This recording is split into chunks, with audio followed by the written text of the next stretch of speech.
Hello everyone, I hope you're doing well. So on the 22nd of January was our 4th wedding anniversary.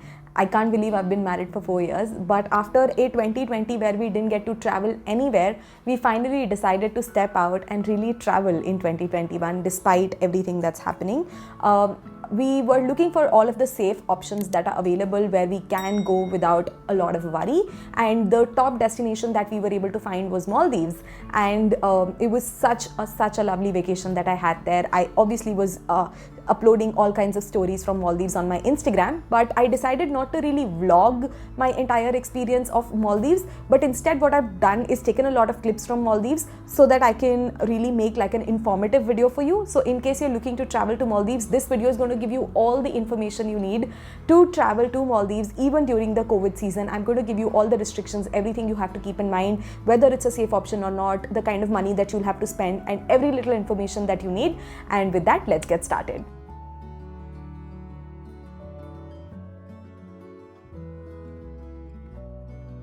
So the very first thing we need to discuss is the whole COVID situation, right? So is it safe to travel to Maldives during COVID? What are some things you need to keep in mind? So I'm going to touch upon that whole aspect a little bit. So in terms of COVID, Maldives is actually pretty safe because you require a negative PCR test to reach Maldives, and even the islands in general in Maldives are naturally isolated, and Maldives isn't much of like a party area. So it's more of people just spending time with themselves. Social distancing is just like a normal thing there. That's how people spend a vacation in Maldives. So it's actually pretty safe. Even the moment you reach the resort, you have to undergo a COVID test, and only then you're allowed entry into the resort. And which means once you're inside, every single person in the resort is COVID negative. So there's hardly any chance of people getting infected, which is why in Maldives you don't even need to wear masks or anything. You can actually just roam around freely. For the last 5 days when I was in Maldives, I felt like COVID wasn't a thing, and it was so refreshing. And apart from that, I think even the travel, air travel and all of that, we traveled via Indigo, which was pretty safe. All the restrictions that they had in place, everything seemed very comfortable. It did not feel odd for me to travel, nor was it scary at all at any point. Airports were cleaned properly, the flights were cleaned properly, everything was sanitized, we were given all the PPE kits, everything that was required for us to travel. So COVID wise, it was completely safe. So if you are thinking of traveling to Maldives in the COVID season, I would give you a go ahead. I don't think there's much to worry about. It's actually pretty safe.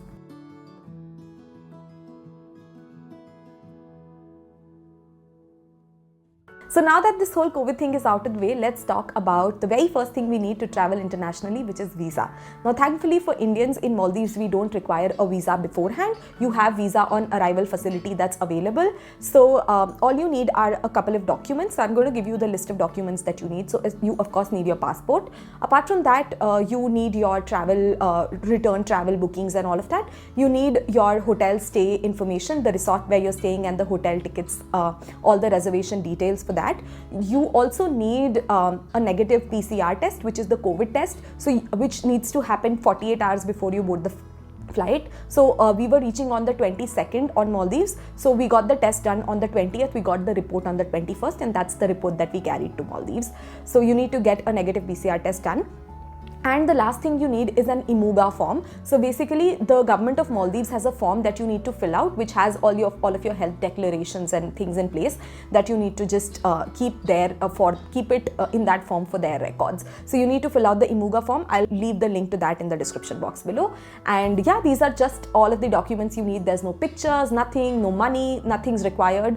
Visa for Indians is that easily available in Maldives, which is why it's actually a pretty exciting sort of a vacation spot for us.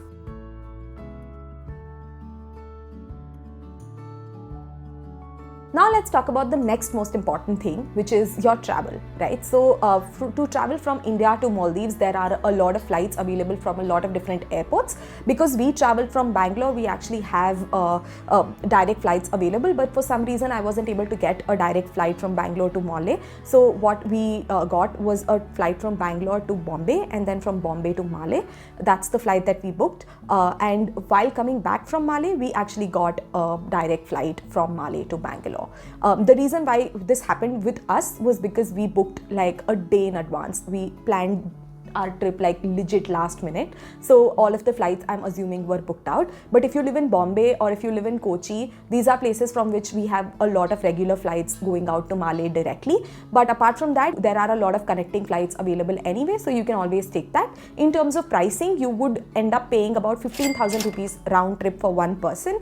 Even if you book out at the last minute, this is kind of more or less the pricing that you will find, which is 15,000 per person. So what we ended up spending was 40,000 rupees for two of us, to and fro. So this was our flight expenses.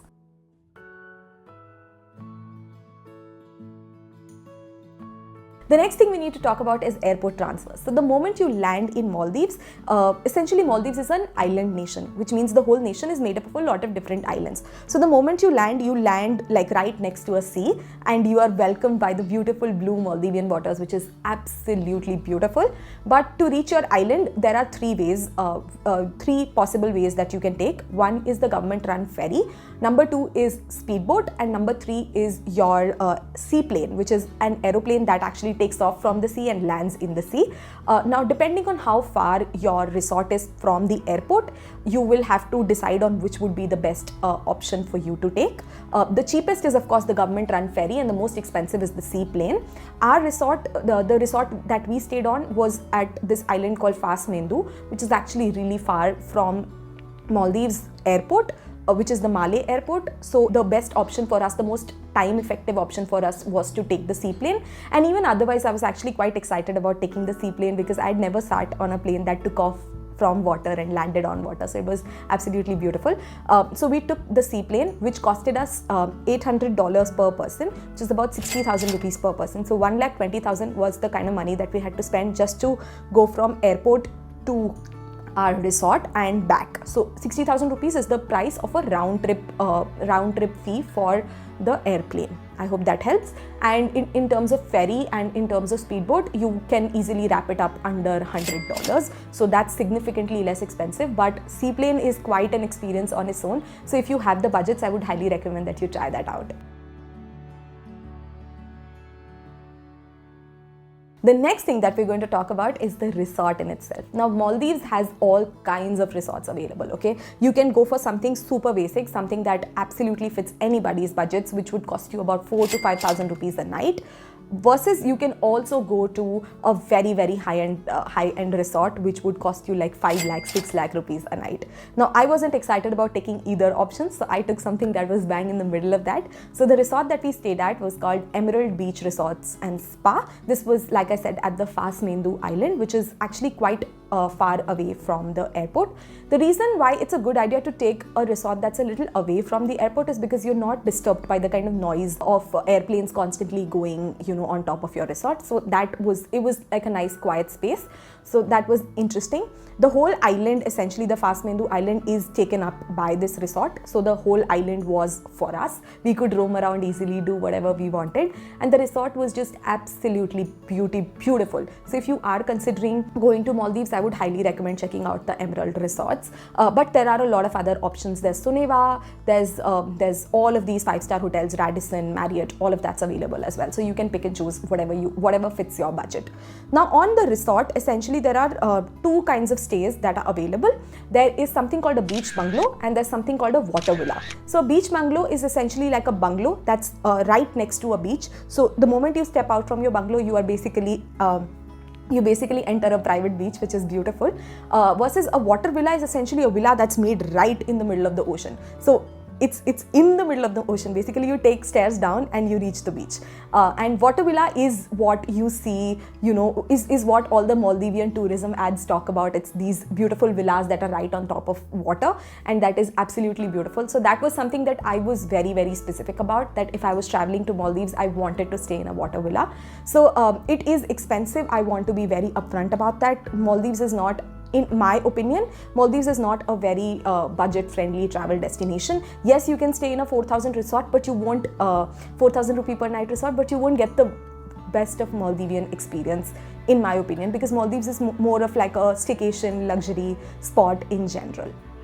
So if you take a beach villa in our property, which is where we were staying, Emerald Islands, you would end up paying about 50 to 60,000 rupees a night, versus a water villa was about 80,000 rupees a night. So that's what we spent, and we stayed for 4 days. So our total was 80,000 rupees into 4, and I'll put the actual calculation here. Now I know off the top of the head this sounds like a really expensive deal, but the good thing was that this whole thing included every single thing that we needed to spend on at the resort. All of our meals, all of the activities, everything, drinks, mini bar, whatever you can possibly think of was completely included in this package, which means after reaching the resort, there wasn't a single rupee that we needed to spend. There was absolutely no reason for us to spend anything there at all. Though we did end up spending a few more dollars on certain things here and there, but essentially you don't need to. You can always just make do with this kind of money that you're spending per night at the resort. It will take care of every little thing that you need to experience on that resort. Now the next thing that I want to talk about is food in Maldives. Now Maldives is a very international travel destination. People from all over the world come to Maldives because tourism is the second largest industry in Maldives, followed by fisheries. So essentially in Maldives, what ends up happening because of all of this tourism is that you don't find a lot of local food, you find more of international cuisine. So if you stay in any of these resorts, especially at our resort, the options that we had were Indian, Chinese and Russian. These were the most commonly available options because these were the countries from where most of the tourists had come. Of course, there were very few Chinese, but mostly there were Indians and Russians at our resort. Apart from that, what we also really liked was that the resort also had a lot of other multi-cuisine restaurant options. So our resort had 4 different restaurants. One was your regular buffet restaurant, which is where we found all kinds of like multi-cuisine options. We had a South American restaurant with Mexican and South American cuisine. We had a Japanese restaurant, Pan-Asian restaurant, which with primary focus on Japanese, and we also had a grill club, which was essentially fresh seafood that was served to us in a grilled manner, which is absolutely beautiful. So these were all of the options in terms of food that were available. Now, if I have to give a rating to the kind of food that was served at our resort, I would give it maybe like a 3.5 on 5. The food was interesting, it was great, it was fresh, it was well made, there was a lot of options, but taste wise, I think it could have been a little better because I think I don't know, like it could have been a little better according to me. Apart from that, another thing that I would have possibly liked a little bit more was a little bit more focus on Maldivian food, because for me personally, whenever I travel to a new destination, I'm usually very excited about trying out local cuisine from that area. And for us, it was difficult to find Maldivian food on the resort.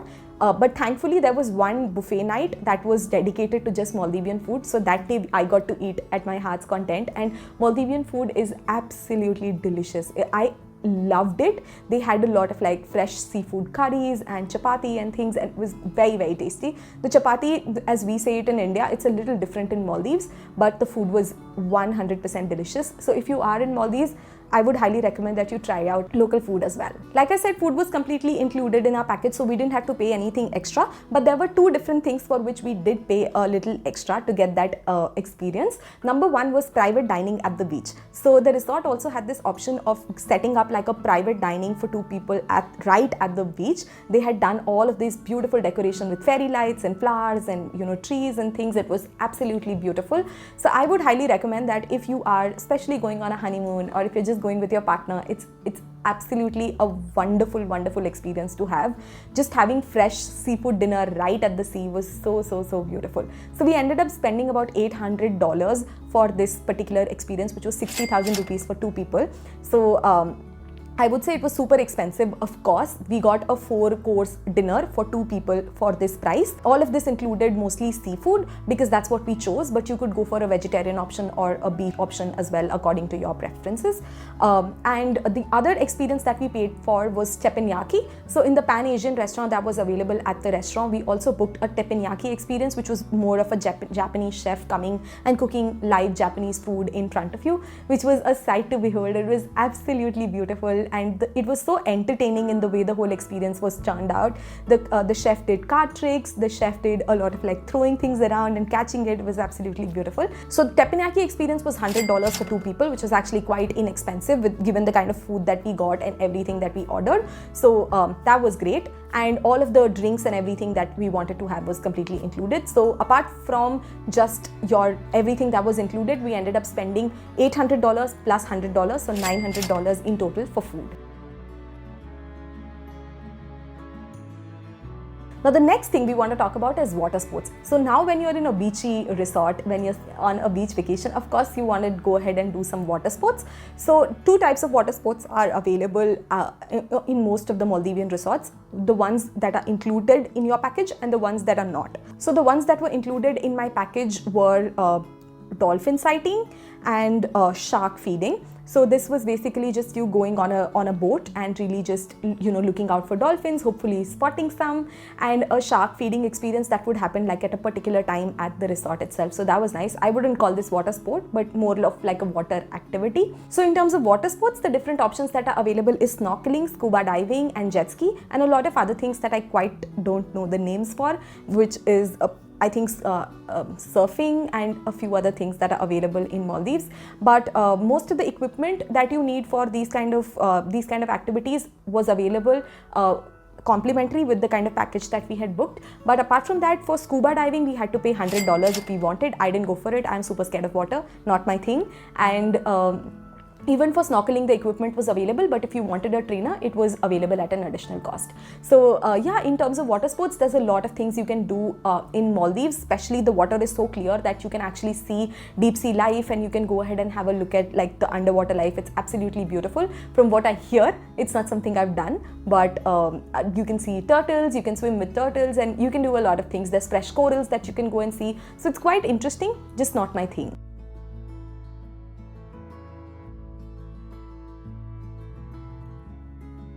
And the last thing I want to talk about is travel back to India. So after you come back from Maldives to India, there are some restrictions that you have to keep in mind. Number one, you have to get a COVID test done, which in India is super inexpensive. You can get it done for like 2,000 rupees per person. But in Maldives, you have to get it done for $100 to $150. That's what a resort would typically charge you to get a test done, which would be about 7.5 to 9,000. That would be the range that you have to pay per person for a COVID test. You need a negative COVID test to get entry back in India.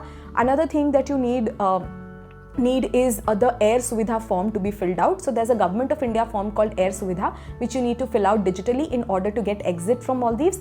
And while we were coming back, we also got a printout of that form on Indigo flight, which we had to fill out, which we had to then submit at the Indian government check-in counter as well. So these are some of the things that you need to keep in mind. After coming back, there isn't any quarantine requirements. We didn't get any stamp or anything. We just had to show a negative test. We had to get the temperature thing done and all of that.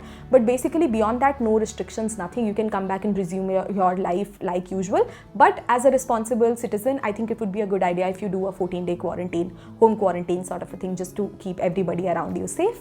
So that's it. I hope this gives you all the information that you need to know about traveling from India to Maldives during the COVID season. It is super safe. There was nothing scary that was happening at the resort at all. And in fact, all of the safety precautions were in place in the flight, at the airport, and at the resort. So it was absolutely safe as a feeling that I had inside. And apart from that, the only thing that I want you to keep in mind is that when you do travel, it would be better if you follow the instructions that are given, because while I was traveling, I saw that a lot of people, not just Indians, people from all over the world, they were not interested in following the instructions that were given by the airport authorities or that were given by the resort authorities. And doing stuff like that is what makes something dangerous. So if all of us just come together and follow things that are there in place anyway for our safety, that would be the best thing to do as a responsible traveler during a season like this. And yeah, our total spending for this whole trip was a little over 7.5 lakhs. That's what we spent for 2 people. But we made luxury choices. We were open to spending a little bit extra just because we were traveling like after a year. So we were just like, sab kuch karna, I want to do everything. So we ended up spending extra, but you can easily do a decently luxurious trip to Maldives in about 4.5 to 5 lakhs for 2 people. So yeah, that's it. I hope this gives you all the information, and I'll see you next time. Bye.